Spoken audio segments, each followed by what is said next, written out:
Kisah Rasul pasal 9 ayat 8 sampai 15, saya baca di sini petikan firman Tuhan. Dalam Kisah Rasul pasal 9 ayat 8 sampai yang ke-15. Saulus bangun dan berdiri lalu membuka matanya, tetapi ia tidak dapat melihat apa-apa. Mereka harus menuntun dia masuk ke Damsyik. 3 hari lamanya ia tidak dapat melihat, dan 3 hari lamanya ia tidak makan dan minum. Di Damsyik ada seorang murid Tuhan bernama Ananias. Firman Tuhan kepadanya dalam suatu penglihatan. "Ananias," jawabnya, "Ini aku Tuhan." Firman Tuhan, "Mari pergilah ke jalan yang bernama Jalan Lurus, dan carilah di rumah Yudas, seorang dari Tarsus yang bernama Saulus. Ia sekarang sedang berdoa." Dan dalam suatu penglihatan ia melihat bahwa seorang yang bernama Ananias masuk ke dalam dan menumpangkan tangannya ke atasnya supaya ia dapat melihat. Ayat 13, jawab Ananias, "Tuhan, dari banyak orang yang telah kudengar tentang orang ini, betapa banyaknya kejahatan yang dilakukannya terhadap orang-orang kudus-Mu di Yerusalem." 14, dan ia datang kemari dengan kuasa penuh dari imam-imam kepala untuk menangkap semua orang yang memanggil nama Tuhan. Tetapi firman Tuhan kepadanya, "Pergilah, sebab orang ini adalah alat pilihan bagiku untuk memberitakan namaku kepada bangsa-bangsa lain serta raja-raja orang-orang Israel." Tajuk renungan firman pada hari ini adalah Tuhan mendengar doa orang yang bertobat. Katakan amin. Tuhan mendengar doa orang yang bertobat. Ini kita melihat satu cerita sebelum Paulus menjadi rasul. Dia adalah seorang penganiaya jemaat di Yerusalem. Nama dia Saulus. Sebelum jadi Paulus, nama dia Saulus. Jadi ketika dia menganiaya jemaat, menangkap dari rumah ke rumah, dikatakan lelaki dan perempuan, ditangkap oleh Rasul Paulus. Sebelum dia jadi rasul, dia adalah Saulus.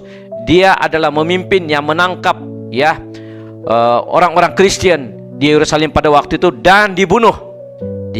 Tidak cukup dengan itu, dia sudah biasa untuk menangkap dan membunuh, sudah bergairah.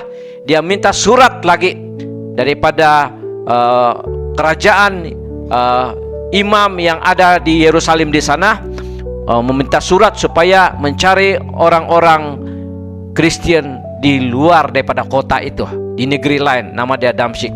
Jadi dengan kumpulan dia dan naik kuda, dengan itu dia punya surat bawa ke Damsyik. Di tengah jalan, tengah hari, tiba-tiba Yesus memperlihatkan diri dia dengan cahaya yang begitu terang, dan akhirnya surat kebenaran yang dia bawa itu terjatuh ke tanah dan dia buta, meraba-raba. Dan akhirnya kita dengar cerita di sana, Yesus sendiri berkata, "Engkau menganiaya saya. Dan siapakah engkau?" "Sayalah Yesus yang kau aniaya itu." Dan pendek cerita, selama 3 hari dia tidak makan, tidak minum, berpuasa dan juga menderita ketakutan karena mata dia buta. Tetapi dalam satu penglihatan, Tuhan memperlihatkan kepada dia bahwa ada seorang hamba Tuhan, orang biasa yang ada di Damsyik, yang sedang bersembunyi bersama orang Kristen di sana. Dia akan menumpang tangan ke atas kamu. Dan dalam satu penglihatan, Tuhan memperlihatkan diri kepada Ananias, nama dia, bukan pastor, hanya orang biasa, tetapi sungguh-sungguh dipakai Tuhan. Dia berkata, "Ananias, kau datang ke tempat ini, ke jalan ini, cari seorang yang bernama Saulus. Kau harus menumpang tangan kepada dia, dan 2 hal terjadi.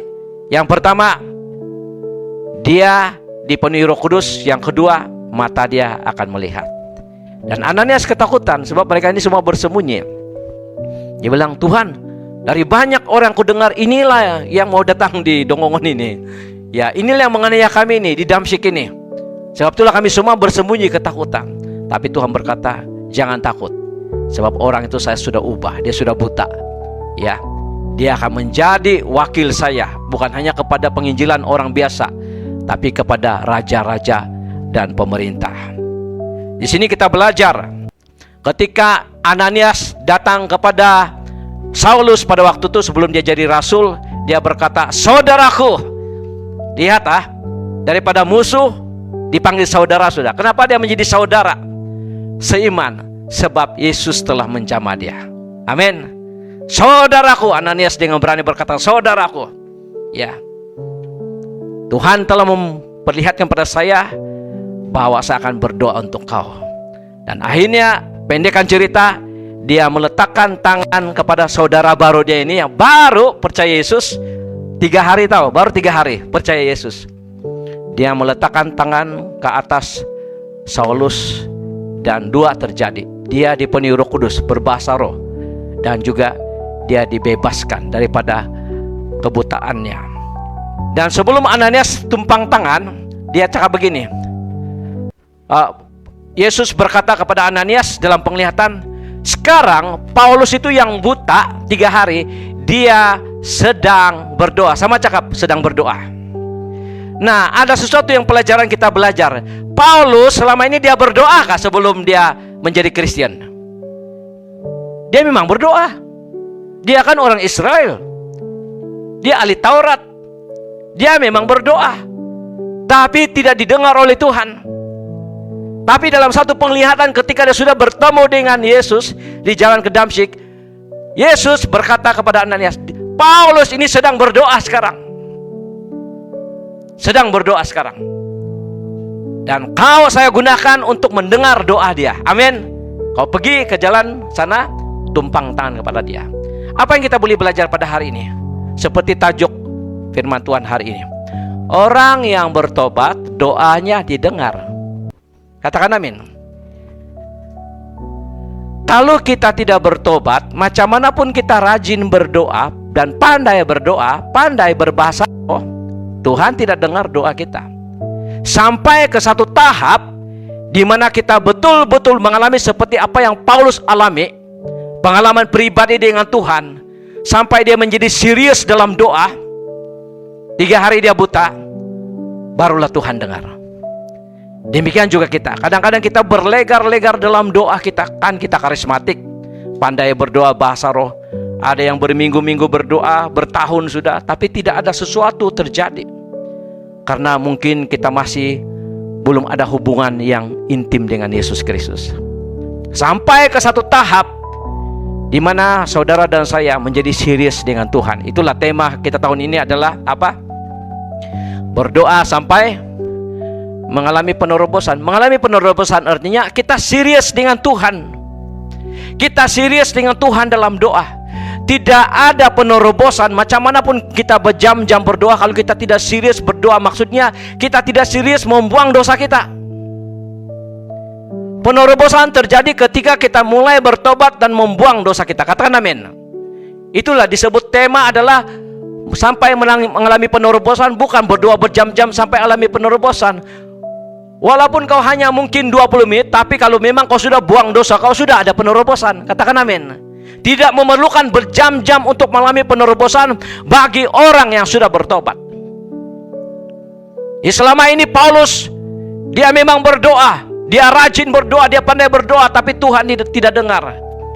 Bahkan dia membunuh orang Kristen. Itulah dosa dia, menentang kebenaran. Sampai suatu waktu dia sedang naik kuda, tiba-tiba tengah hari bolong, Yesus memperlihatkan diri dia. Saulus, Saulus. Yesus sedang berurusan dengan dosa Paulus. Amin. Saulus, Saulus, mengapa engkau menganiaya saya? Dan akhir di sana Paulus mengalami perjumpaan pribadi dengan Tuhan. Sebab itulah Yesus berkata, sekarang Ananias kau pergi ke jalan ini, ada seorang bernama Saulus, dia sedang berdoa. Saya suka ayat ini. Artinya sudah, Tuhan mendengar doa dia sudah. Amin. Karena dia sudah mengalami perjumpaan dengan Yesus. Orang yang tidak mengalami perjumpaan dengan Yesus tidak akan mengalami doa yang mendalam, kecuali dia mengalami hubungan dengan Tuhan. Itu yang saya mau tekankan intinya dalam gereja ini, dalam hidup kita. Berdoa sampai mengalami penerobosan, maksudnya bukan berdoa bertekun, bukan hanya itu, tetapi sebenarnya dosa kita sedang diselesaikan. Katakan amin. Kalau banyak kita berdoa berjam-jam pun berpuasa, kalau dosa tidak diselesaikan tetap tidak ada penerobosan. Penerobosan itu bukan panjang ataupun pendeknya doa kita. Ya, penerobosan itu terjadi ketika kita berurusan dengan Tuhan segala dosa kita. Ada yang banyak berdoa, ada yang pandai berdoa tapi ada kepahitan, tidak mengampuni orang lain, masih mengingat kelemahan orang lain. Ada yang rajin berdoa tapi dia masih cakap yang negatif kepada orang dan banyak dosa lagi lain. Kita tahu masing-masing. Dan maksudnya tidak ada penerobosan.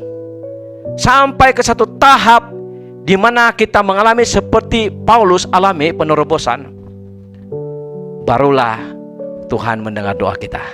Nah, setelah itu kita melihat daripada seorang penjahat tiba-tiba dipakai Tuhan. Amin. Dia dipenuhi dengan kuasa Allah. Ada dua hal terjadi dalam diri Paulus setelah dia bertobat. Satu, dipenuhi Roh Kudus. Semua cakap dipenuhi Roh Kudus. Yang kedua adalah selaput mata dia dibuta. Yang buta itu disembuhkan. Ada dua. Jadi kalau memang benar kita secara pribadi mengalami dengan Tuhan, minta maaf cakap ya, tapi betul, kalau betul-betul kita dipenuhi Roh Kudus, mengalami jamahan secara pribadi, banyak penyakit dalam badan kita sembuh.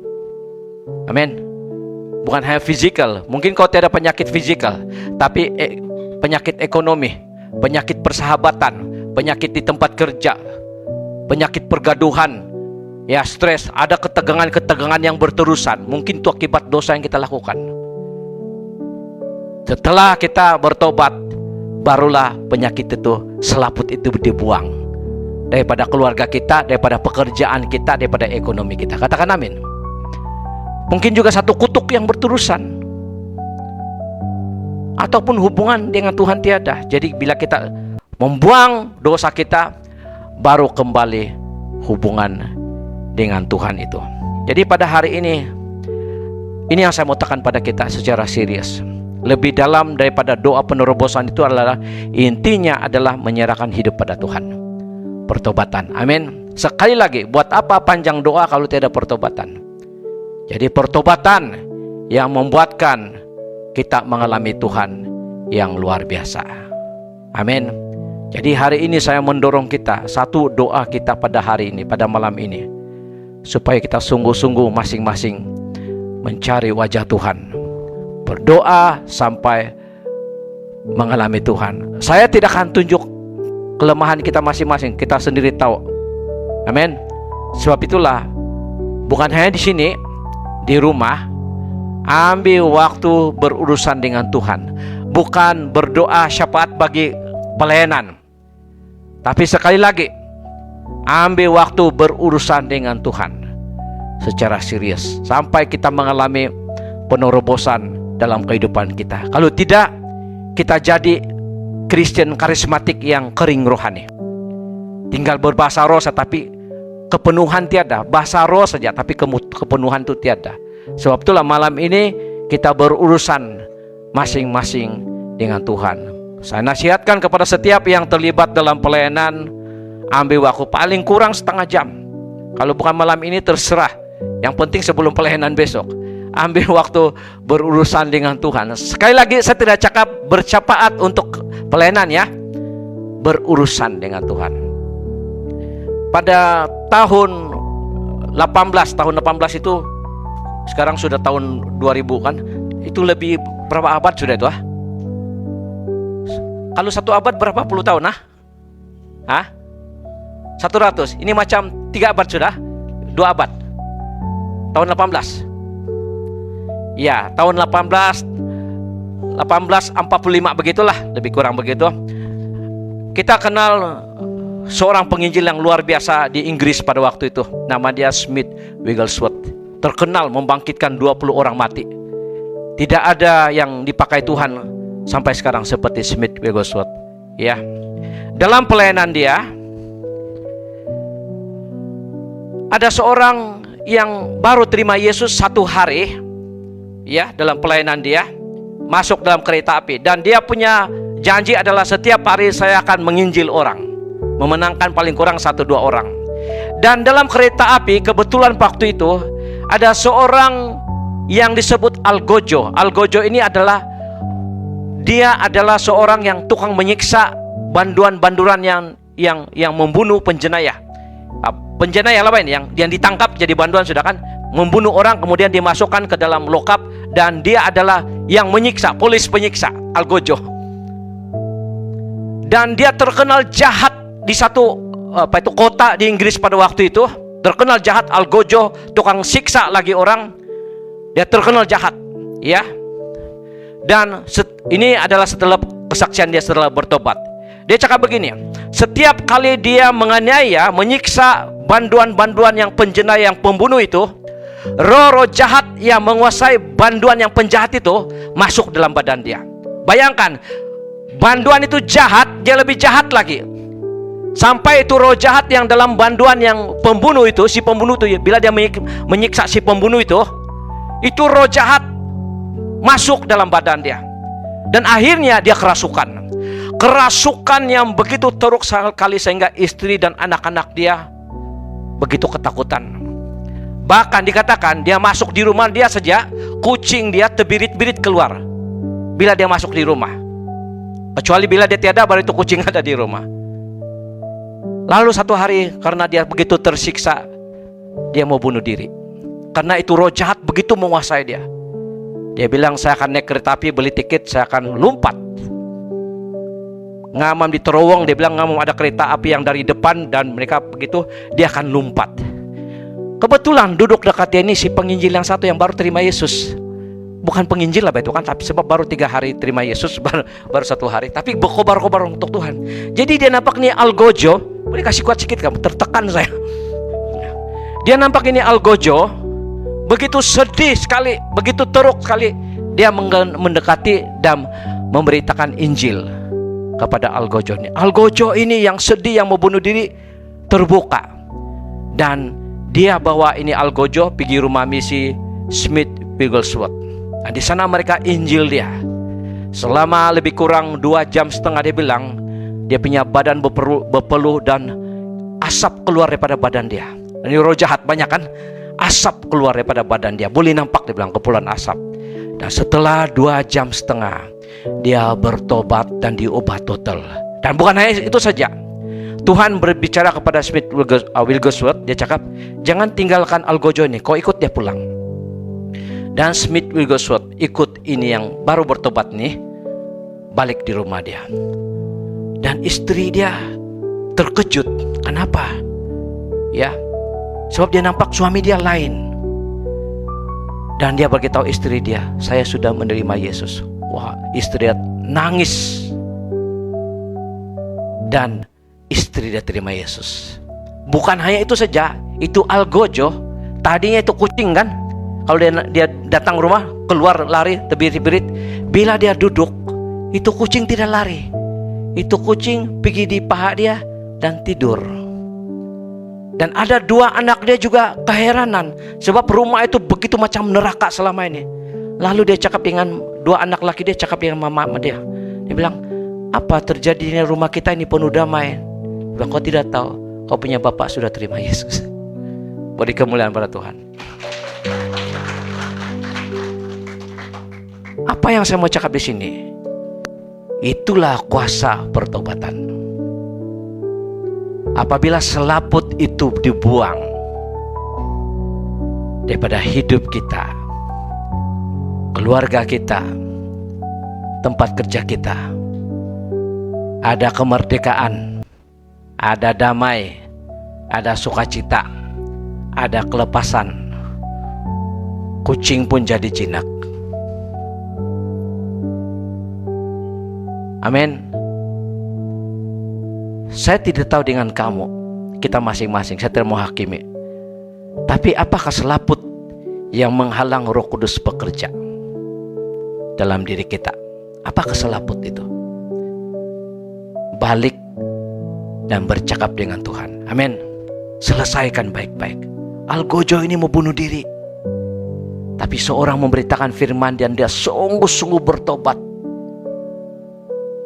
Kucing dia yang selama ini lari, tidak pandai lari sudah, duduk dan tidur di paha ni algojo. Dan anak dia bertanya, apa terjadi di rumah kita ini? Anak dia 2 laki rasa damai, rasa sukacita ada di rumah itu. Dia bilang, kau punya bapak sudah bertobat. Luar biasa, amin. Ini yang dapat dilakukan oleh pertobatan. Demikian juga Paulus ketika dia bertobat, selaput mata dia dibuka. Dia dipenuhi dengan Roh Kudus. Itulah kuasa pertobatan. Saya rasa yang buat orang Kristen kembali stres, orang yang pernah lahir baru kembali stres karena ada selaput kembali. Dulu tiada selaput, mulai datang kembali, menutupi hidup kita, kerohanian kita. Banyak orang tidak sadar, selaput itu menghalang kemerdekaan yang kita miliki selama ini, kedamaian sukacita. Hari ini, balik, aminkan firman Tuhan ini, bercakap dengan Tuhan.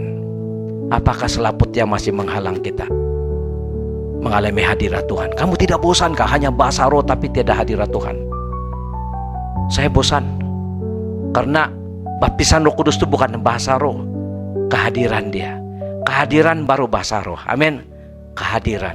Bila ada kehadiran Tuhan dalam diri kita, mengalirlah kehadiran Tuhan kepada orang lain. Ada kehidupan, ada satu yang memancar daripada hidup kita, daripada keluarga kita, di tempat kerja kamu. Ada sesuatu memancar, bukan daripada tempat kerja, daripada diri kita yang sudah percaya ini. Ada memancar keluar kepada orang lain. Dan hari ini saya percaya mulai malam ini firman Tuhan disampaikan. Kalau diaminkan, dilakukan, ada sesuatu yang mulai memancar dalam hidup saudara dan saya. Ketika kamu mendengar dan kamu aminkan sesuatu di hati kamu memancar, kehidupan itu mulai sudah terjadi. Bosan ada kekeringan rohani, betul kan? Bosan. Yang boleh membawa kebungan rohani adalah diri kita sendiri di hadapan Tuhan. Pejam mata sebentar di mana kamu berada, di tempat yang sunyi, di dalam kereta kah, di mana-mana. Tutuplah segala hiburan yang lain. Mulai menyerahkan segala selaput-selaput dalam kehidupan kita sampai saya dan saudara mengalami Tuhan.